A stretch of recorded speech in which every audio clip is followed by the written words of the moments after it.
Paul Daugherty has brought back the morningline.substack.com. He was up very late last night. He's got the morning line lid on this morning along with a hoodie.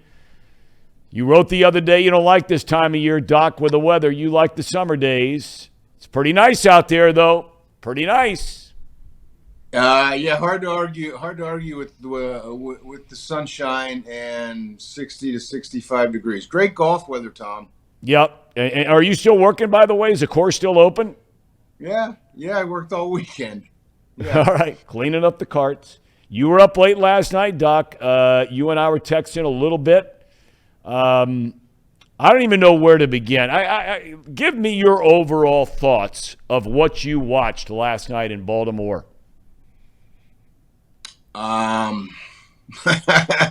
much time you got? We got plenty. That Zach Taylor had a bad night, and I don't say that just because he made two ridiculous play calls at the goal line in the third quarter. I say it because I don't know what they were doing in the first half last night. Before Von Bell's interception kind of woke them up, I'm not sure what they were trying to accomplish. The identity of this team right now is I don't know, whatever we can find to work. Let's try to get this guy going. Let's try to do this. Let's try to do that. There's no philosophy. One thing I appreciated about last year's team, and Burrow embodied it, and so did Jamar Chase. They took what they wanted. There was no talking about, well, we got to take what the defense gives us, or after last night, Burrow, which was astounding to me, kind of went under the radar saying, well, if they're going to play us like that, there's not a whole lot else we can do. Wait a minute. Is this the guy that I saw play last year? Is this the offense that for half a year anyway kind of took what it wanted? Even with a bad line, the line's supposedly better this year. I don't know. I don't know what's going on, and they nearly pulled it out and might have had it not been for Taylor's bad play calling at the goal line. And let me add this. I'm not one of those guys, people who've read me over the years, who knee-jerk reacts to coaches, managers, whoever, and the way that they call games or do things during games or strategies. I tend to think that a head coach or a manager's biggest job is to set a tone, what we expect here and what we do if we don't get it. Make guys want to come into work happy and loose and wanting to play. That's far more important, in my opinion, than how they manage a game. But last night was not an example of that. Zach Taylor did not call a good game. I think he needs to seriously consider, again, not the first time we said this, may not be the last, relinquishing the play calling duties. Doc, you and I both know that's not going to happen. It is not going to happen. I mean, look, should it happen? I think everybody agrees that based on what we've seen so far this year, and look, there are a lot of issues here that we can get into, but we both know there's no way that Zach Taylor is going to walk into a press conference and announce to the Cincinnati media and the NFL media that he's decided to give up play calling duties. It ain't going to happen. So moving on from there, let's start with the running game. And here's what I don't understand. And like you just pointed out, the comments made by Burrow, how in the world, when for the first time all year long, Joe Mixon is averaging over 5 yards per carry? Mixon looked like Joe Mixon last night, I thought. He ran hard. He ran fast. He made good decisions. He had good footwork. He looked like the player that we're used to watching here in Cincinnati. With that said, take away the sequence down at the goal line. We'll get to that in a minute. But how in the world do you throw the ball more than double the number of times that you ran the ball, watching the success for the first time all year long you had running the football last night? Well, that's what I'm getting at when I say they don't really know who they are now, or who they want to be. They spent a couple of weeks trying to get Joe Mixon going, and then last night when he did, he only had 14 carries. Yeah, well, what do you want to do? Who do you want to be? What are you going to stick with? What works? That's all part of an offensive game plan. I don't I'm with you, Thom. I didn't understand why he only carried the ball 14 times last night, especially when they were not having much luck throwing the ball downfield. The Ravens were playing that deep, soft zone, and there was no T. Higgins there underneath to kind of mine that for the goal that it should have produced. But still, you have a running game or you don't. And last night they had a running game. For some reason, they didn't stick with it. So another head scratcher. You know, I sit there, Doc, and you pointed out, I just sit there, no different from the average fan sitting at home watching the game last night, and I look at the sequence on 1st and goal from a 2. And you weren't with us yet, but I made the comment. Look, I know I'm an older guy, but I've been around enough football and talked to enough people who know a lot more about football than I'll ever know. And the game may be changing and is changing right before our very eyes, but for the life of me, I just don't understand a double reverse and asking Tyler Boyd to throw a pass. And then I don't understand, and you can debate not kicking the field goal. I had no problem with them going for it on 4th down. That's just my opinion. Doesn't make me right, doesn't make me wrong. You try a shovel pass to a guy that has not touched the ball on offense this entire year when you have allegedly all of these weapons, minus T. Higgins, but all of these other weapons, and you're trying a shovel pass to a guy who hasn't carried it and hasn't caught it through the first 5 games of the year. You pretty much said it all right there. I don't understand. It seems like people have harped on the shovel pass more than the Philly special, which I guess was a play the Eagles ran in the Super Bowl. I thought that one was more egregious. I think you have a short field. You have a tight end who's fired up, who the Ravens had drafted a couple of years ago, let go. He was ready to play. You always have the Jamar Chase option in that situation. You have the alley-oop. You have a way to try to get him the ball. And instead, you run this kind of sandlot, ridiculous. I wrote this morning in the morning line, it was as if Taylor and the staff got together on Tuesday afternoon in the conference room. Somebody had brought in a big pile of dirt, put it on the table, and Zach said, here's what we're going to do on Sunday night. You know, Jimmy, you hike it to me. I give it to Timmy, who gives it to Zimmy, who throws a pass. I mean, that's just not a play you call in that situation for any reason. I mean, that was, I don't know. It may be been a case of Zach just outsmarting himself. I don't know. You have the ball at the 2-yard line. You give it to Joe Mixon 3 times, and if he doesn't get it, maybe you try something different, or maybe you kick a field goal. Yep. You don't go all Professor Gadget with a game on the line by running that play. And the shovel pass was just kind of the coup de grace of the whole series. You know, Doc, we wondered after facing some quote-unquote backup quarterbacks through the first 4 weeks of the season, could you really have a true barometer of this defense? Last night they played a real quarterback. They played a real team on the road.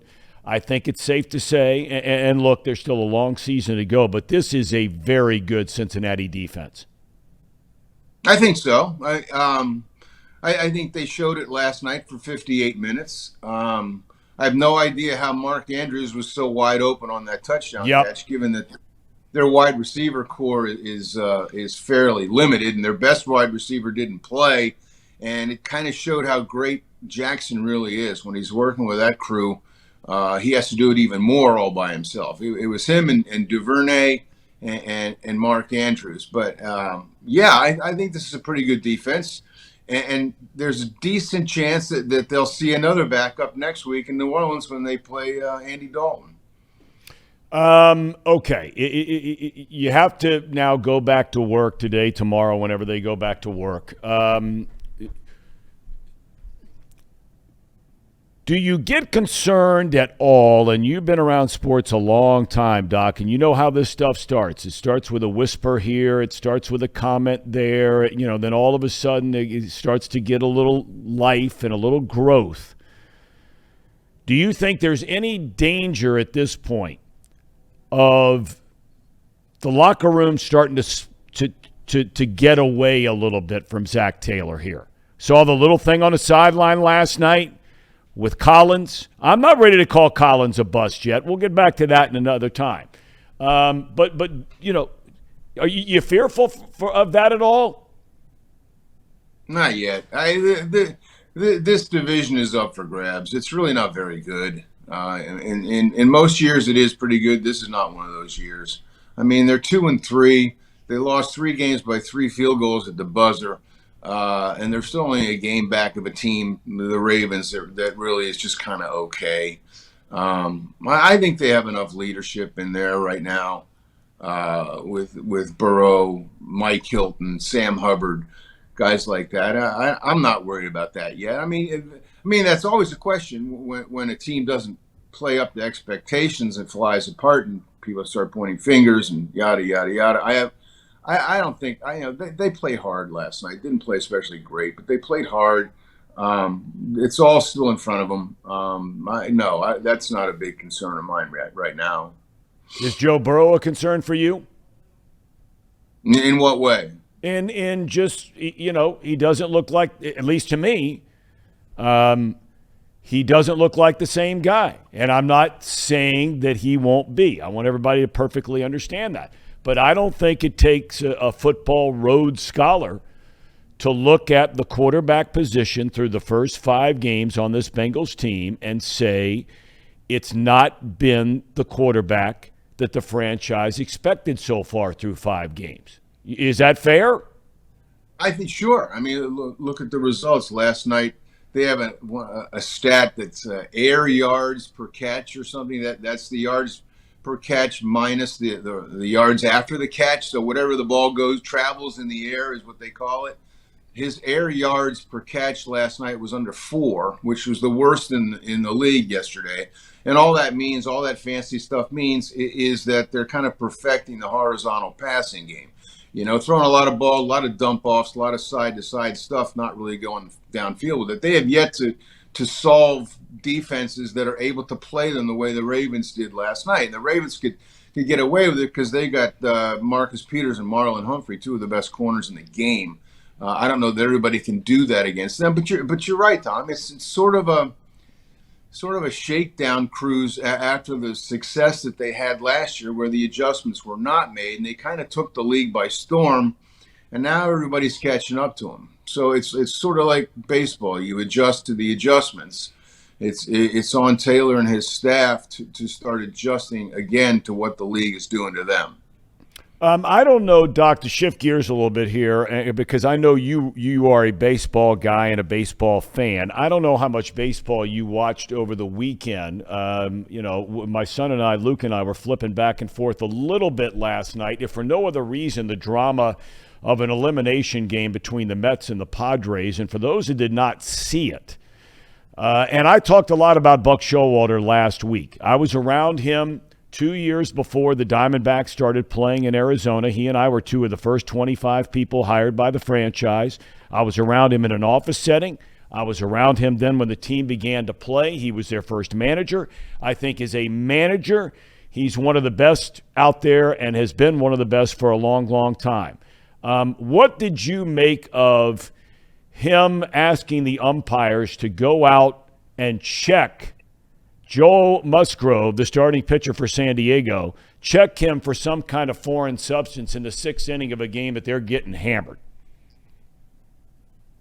You do whatever you think you can do to rattle a guy and try to get an advantage any way you can. Obviously, it didn't work. I don't know. I mean, I would have thought, and this is why I do not bet sports, Thom. I would have thought that you have a Mets team that's throwing out there Scherzer, DeGrom, and Chris Bassett in a 3-game series. You're going to win 2 of those 3 games. That didn't turn out that way. So I don't know. As to the question, who knows? Buck Showalter, like you said, is a pretty darn good manager. Yeah. And if he was trying to rattle the other guy, it didn't work out so well. You know what? You talked about something, though, when we had you on last week about teams getting on a roll, and then all of a sudden they just, for whatever reason, they may not be the most talented team, and it's really going to be interesting now for Dusty Baker and the Astros, because they are facing a team that is getting on that kind of a roll in Seattle. I don't watch Seattle play a lot, but all I know is that game they came back and won after being down, 9-2, whatever it was. Those are the kinds of games and the kinds of moments where a team will look back should they continue to win, and it's a tall order to beat Houston. But if they continue to win, that all of a sudden has become a dangerous team if you're the number one seed being the Houston Astros. Yeah, and you might be right. Momentum is to me is only as good as your next great start from a pitcher, and momentum can die really easily when you're facing Justin Verlander.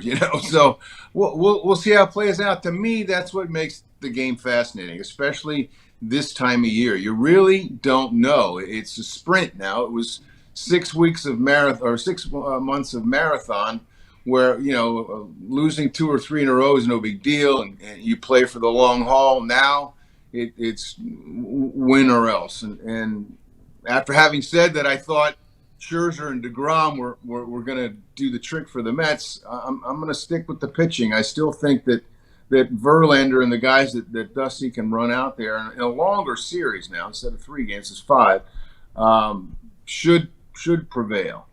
But what do I know? Again, like I said, with the Mets, I'm dead wrong, so don't listen to me. Well, and then you look at the Dodgers. They were 14-5 against San Diego this year, but now all of a sudden San Diego, they got a good team. They made a lot of moves, and that other series is an interesting series. I thought everybody had counted Philadelphia out going into that series against St. Louis. Cardinals were a good team. They're not a great team. And, I mean, Philadelphia took it to them. They did. Nola and Wheeler are, to me, both of them better than anybody the Cardinals could throw out there. And I thought, believe it or not, I thought Philadelphia was going to win the series. Not because I'm smart, just because that was my hunch and I was right. But we'll see. Again, this time of year in baseball is the greatest time. Yeah, it is. And certainly there's a lot to talk about here in Cincinnati with this football team. The Bengals going to 2-3, some winnable games coming up, but they've had some other winnable games this year too where they did not win. Doc, thanks as always for your time. TheMorningLine.substack.com. Check it out. I can't wait to check it out this morning. I was looking last night in case you changed your mind. I was up an hour after the game. I was hoping you were posting. Yeah, I know. I got up early and did the best I could. It's up there now. Okay. I'll check it out. And everybody else, we invite you to check it out. Doc, have a great rest of your day. Thanks, Thom. You as well. All righty, buddy. Thanks.